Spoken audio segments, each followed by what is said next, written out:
3 theta equal 90 दे रखा है, तो cos थीटा का मान आपको निकालना है, ठीक है। तो देखिए 3 थीटा दे रखा है, यहाँ पे क्या देखा है cos थीटा, क्या देखा है cos थीटा, यानी कि यहाँ से 3 हटाइए तो क्या देगा थीटा का मान निकल आएगा, और वो यहाँ पर रख देंगे cos में, cos थीटा में हमारा आंसर निकल आएगा। देखिए नोट करिए 3 थीटा इक्वल क्या दे रखा है 90, थीटा इक्वल क्या आएगा 90 अपॉन में आ जाएगा 3 हमारा 30 आ जाएगा। 3 से डिवाइड करेंगे 90 को, 3 सीधा 9 और 0 आ गया ऐसे, थीटा इक्वल क्या आ गया 30 आ गया। अब थीटा की वैल्यू 30 आ गई, हमें वैल्यू कितनी फाइंड करनी है cos थीटा की, तो cos थीटा इक्वल थीटा की जगह पे 30 डिग्री इक्वल लगा लेंगे इस तरह से, ठीक है। cos और थीटा की वैल्यू क्या रखेंगे 30, ये हमें यहाँ दे रखा है 30, तो थीटा की वैल्यू रख दिए 30, cos 30 का मान क्या होगा, cos 30 का मान जी √3/2 यही होगा, कंफर्म है।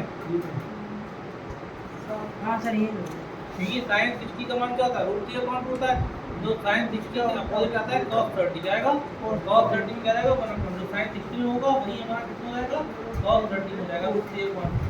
तो क्या हो गया cos 30 का मान क्या होगा हमारा √3/2, ऑप्शन नंबर डी ये निम्न में से sin 30 cos 60 का मान कौन सा, ठीक है। इसमें निकालना है sin 30 और sin 30 और cos 60 का मान क्या है, कौन सा ही बताना आपको। तो क्वेश्चन जो है वो नोट कर लेंगे, sin 30 प्लस cos 60, यही sin 30 प्लस cos 60 नोट कर लिया। sin 30 की वैल्यू क्या होती है बेटा 1/2 होती है, 1/2 होती है, sin 30 का मान आप 1/2 रख दीजिए, और cos 60 का मान कितना रहेगा √2 1/2 जाती है 1/2।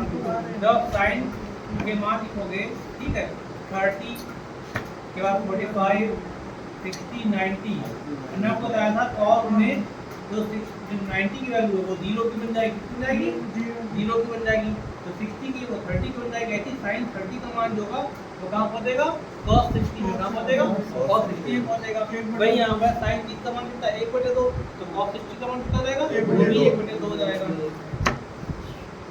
देखिए 1/2 प्लस 1/2 क्या है, ये आधा ये है और आधा ये है, जब आधा आधा मिलेगा तो क्या जाएगा पूरा 1 बन जाएगा हमारा, ठीक है। आंसर क्या आएगा हमारा 1, ऑप्शन है 1 क्या नहीं सर ऑप्शन नहीं, ऑप्शन 1 है नहीं कहीं पर, ठीक है। तो ये ऑप्शन में गलत दिए हुए हैं, तो इस पर डी को 1 कर लीजिए और 1 मान लगा दीजिएगा, ठीक है। प्लस 1/cos 60 माइनस 1 का मान निम्नलिखित में से कौन सा होगा, ठीक। आपको तो ये पूछा है cos 60 प्लस 1/cos 60 माइनस 1 की वैल्यू आपको निकालनी है। ऑप्शन दे रखे हैं चार के पास -2 -3 3 और 2 दे रखे हैं, ठीक है। ये पीछे के क्वेश्चन में जो ऑप्शन दिखे थे उस क्वेश्चन में लिखे थे। देखिए क्या होगा इसमें cos 60 मैंने जो क्वेश्चन जैसा है वैसा नोट कर लेंगे, cos 60 प्लस 1/cos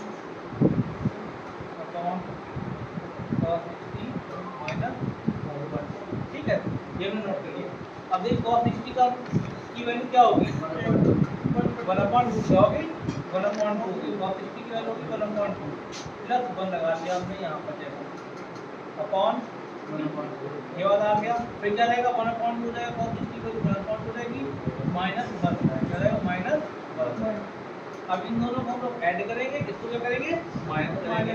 जब इसको हम लोग ऐड करेंगे देखिए क्या होगा 2 × 2 प्लस लगा तो 2 अपन क्या हो गया 3, ठीक है 2 बनता 2 और 1 क्या हो जाएगा 3, नहीं 3/2 जब बन जाएगा यहाँ पर 3/2 ये आ जाएगा वहाँ पर 3/2 आ गया। ऐसे देखिए ये आधा है और ये क्या पूरा, यानी एक में से जब आधा कम करोगे तो क्या करेगा आधा तो बचेगा हमारे पास, और एक बड़ा है हमारा तो एक का साइन क्या माइनस का है, तो -1/2 आ जाएगा -1/2। अब क्या करेंगे 3/2 लिखेंगे, ये वाला जो डिवाइड का साइन है इसको लगाएंगे मल्टीप्लाई और इसको ब्रैकेट में लिख लेंगे 2/1। देखिए 2 से 2 क्या हो गया कैंसिल हो गया, ये 1 3 -1 और मल्टीप्लाई में 3 है, तो क्या आंसर आएगा -1 की मल्टीप्लाई 3 से करोगे 3 मल्टीप्लाई -1 तो क्या रहेगा -3 क्या रहेगा -3।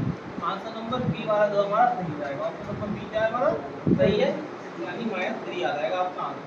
ठीक समझ आ गई आपके, नोट कर लीजिए।